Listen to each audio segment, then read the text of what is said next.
आप सभी का हमारे यूट्यूब चैनल में एक बार फिर से बहुत बहुत स्वागत है। आज हम इम्पोर्टेंट अपडेट के बारे में ही केवल बात करेंगे। क्वार्टर वन के रिजल्ट के साथ ही कोल इंडिया के द्वारा 5.5 रुपये का डिविडेंड घोषित किया गया है, जो इस शेयर के लिए काफ़ी प्रॉफिटेबल बनता हुआ नजर आ रहा है। इस शेयर की काफ़ी कुछ गिरावट देखने को मिली है और आज अगर हम बात करें तो लगभग 1% की कम बढ़त दिखाते हुए यह शेयर दिखाई दिया है। तो यहाँ 18% से ज़्यादा की गिरावट देखने को मिली है और तिमाही में लगातार इस प्रकार के गिरावट रेवेन्यू में बढ़ोतरी के बावजूद भी दिखाई दे रही है, जिसके कारण हम कह सकते हैं कि इस शेयर के साथ रहना तो अच्छा है, लेकिन अल्पकाल में यह अच्छा शेयर रिटर्न नहीं देगा। मोतीलाल ओसवाल के द्वारा मीशो के शेयर को भी अभी वर्तमान में 30% ज़्यादा रिटर्न का अनुमान लगाया गया है। यहाँ भी एक काफ़ी मीशो के लिए इम्पोर्टेंट न्यूज है और इसके टारगेट को 240 के पास में तय किया गया है, जो मौजूदा स्तर से करीब 30% रिटर्न देने के संकेत कर रहा है। और ब्रोकरेज का मानना है कि कंपनी का एसेट लाइट्स बिजनेस मॉडल काफ़ी मजबूत है और लंबी ग्रोथ की संभावनाएं आने वाले वर्षों के लिए बनी रहेंगी। बात करें तो अडानी एनर्जी के द्वारा भी 3500 करोड़ रुपए जुटाने की योजना बनाई जा रही है। इसके द्वारा लगभग कर्ज को चुकाया जाएगा और कारोबार बढ़ाने की तैयारी भी की जाएगी। वहीं प्रमोटर की हिस्सेदारी भी इस शेयर के साथ बढ़ती हुई दिखाई दे रही है। से जुटाए गए 3500 करोड़ रुपए का उपयोग केवल कर्ज चुकाने के लिए और बिजनेस मॉडल को आगे ले जाने का काम किया जा रहा है, जिसके कारण इस कंपनी को एक निश्चित ग्रोथ देखने को मिलेगी और इसके ऊपर जाने का अनुमान भी निश्चित तक की ओर ले जाता हुआ दिखाई दे सकता है। यहाँ पर 2% से ज़्यादा की गिरावट के साथ ट्रेड करता हुआ भी नजर आया है। अगली खबर में हम देखेंगे कि एलएनटी के द्वारा 2 गीगावाट विंड एनर्जी के लिए 15,000 करोड़ रुपए का मेगा अल्ट्रा ऑर्डर मिलते हुए नजर आया है और यह ऑर्डर नीदरलैंड और जर्मनी की ओर से दिखाई दे रहा है, जिसके कारण यह नीदरलैंड और जर्मनी में काम करती हुई नजर आ सकती है और आगे इसके फ्रेमवर्क को एक कॉम्पिटिटिव एग्रीमेंट के रूप में दिखाया जा सकता है।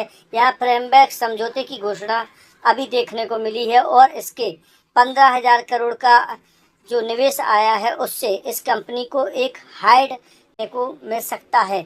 यहाँ आगे देखेंगे तो HUL के Q1 के नतीजे के बाद 5% की काफ़ी कुछ गिरावट दर्ज करता हुआ यह शेयर दिखाई दे रहा है, जिसके कारण मुनाफा घटता हुआ नजर आया और शेयर में लगातार गिरावट देखने को मिल रही है। यहाँ HUL की बात करें तो यहाँ पर काफ़ी मजबूत कंपनी होने के बाद भी नेट प्रॉफिट 3% घटता हुआ नजर आया है और रेवेन्यू 10.2% बढ़ करके दिखाई दे रहा है, जिसके कारण कंपनी पर दबाव लगातार बनते हुए दिखाई दे रहा है और कंपनी के अभी और नीचे जाने का अनुमान लगाया जा रहा है। वहीं वेदांता एल्युमिनियम की बात करें तो डीमर्जर के बाद पहली बार डिविडेंड देती हुई नजर आएगी और बोर्ड मीटिंग में रिकॉर्ड डेट तय होने बाकी दिखाई दे रही है। तो इस शेयर के साथ आप बने रहिए, काफ़ी अच्छे रिटर्न दिखाई दे सकते हैं और 2027 से अंतरिम डिविडेंड के रूप में इस शेयर के द्वारा गिफ्ट भी दिया जा रहा है। और इस शेयर में लगभग 5 अगस्त 2026 को जो तारीख तय हुई थी उस तारीख के बाद आपको देखेंगे कि एक्स डेट आपको देखने को मिल सकती है। वहीं लोधा डेवलपर्स के बारे में मॉर्गन स्टैनली के द्वारा 1450 रुपये का टारगेट दिया गया है और Q1 में इसका मुनाफा दोगुना होता हुआ नजर आ रहा है, जिसके कारण 8% की भारी भरकम उछाल भी इसके शेयर में देखने को मिली है। और इस शेयर की अगर अनुमान लगाया जा रहा है कि यह 52 वीक हाई के ऊपर और जाने का अनुमान लगाया जा रहा है। इसके शेयर के बारे में बात करें तो 28% की तेजी अभी संभावित बताई जा रही है, जो टारगेट लेवल के लिए काफ़ी अच्छी हैं। वहीं अगर दूसरी ओर देखें तो इस शेयर को काफ़ी कुछ मुनाफा भी मिल सकता है। वहीं सुजलोन एनर्जी में Q1 का रिजल्ट आते हुए 6% की गिरावट दर्ज की गई है और लेकिन इसके बावजूद भी 6.1 गीगावाट की मेगा बुक ऑर्डर दिखाई दे रहा है, जिसके कारण इस शेयर में भी काफ़ी ऊपर उछाल मारने के अनुमान लगाए जा रहे हैं। अभी दबाव में थोड़े समय रह सकता है, लेकिन साल के अंत में देखेंगे तो आप इसे काफ़ी ऊपर जाता हुआ देख सकते हो। यहाँ भी कई प्रकार की ऐसी कंपनियां होती हैं जो काफ़ी समय तक दबाव में रह सकते हैं। रेवेन्यू इसका बड़ा है, इसलिए 22% रेवेन्यू बढ़ने के कारण और मार्जिन में बात करें तो भी इसको लगभग 19 से 15.5% तक जाता हुआ नजर आ रहा है, जिसके कारण इस शेयर को दबाव तो बनेगा लेकिन ऊपर जाने का अनुमान लग रहे हैं।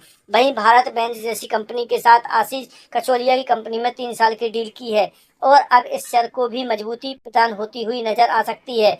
जगह प्रीपेड ओसिन सर्विसेज के माध्यम से आपको यह न्यू निकलते हुए दिखाई दे रही है, जिसके कारण 3 साल में कमर्शियल व्हीकल के रूप में यह काम करती हुई आपको दिखाई दे सकती है। और कॉन्ट्रैक्ट लेवल पर भी जर्मनी के साथ समझौता होता हुआ नजर आ रहा है, जिसके कारण इस कंपनी को काफ़ी मुनाफा भी देखने को मिल सकता है। यहाँ पे 2 बड़े प्लेटफॉर्म प्रोग्राम का इस्तेमाल करके व्यावसायिक खर्चों और संचालन का कार्य किया जा रहा है।